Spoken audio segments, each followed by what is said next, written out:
We're here to announce the introduction of AB 392, which is the California Act to Save Lives. This legislation is informed by policing best practices and aimed at saving the lives of many Californians. AB 392 will authorize officers to use deadly force only when it is necessary to prevent imminent and serious bodily injury or death.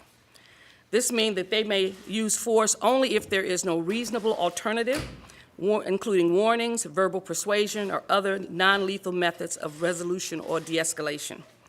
For this policy to be effective, it has to be required in statute, and there must be accountability mechanisms in place for failing to comply.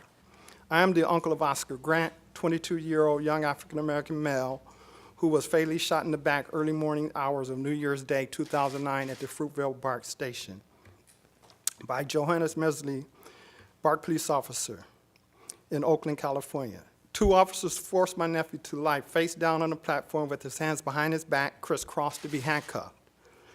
Johannes Mesley stands, shoots Oscar in the back, raising the question on excessive use of force.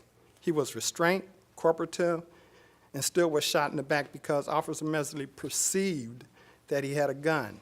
He had no gun. He was perceived armed, and that was his death ticket. If de-escalation tactics had been used, and if we had a better deadly force law in California, Oscar Grant would be living today. There's a fear that we have consistently in our communities about what happens to our children when they simply go out the door.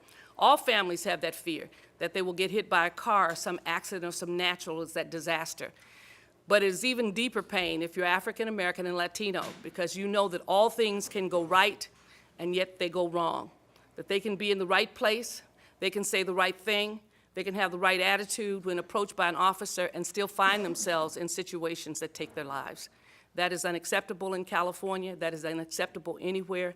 And because of that, we're offering AB 392 to begin the process of changing the standards by which lethal force can be used in California. And once again, to bring some sense of justice to the families here and to those who may find themselves in the same situation in the future, which we hope they won't.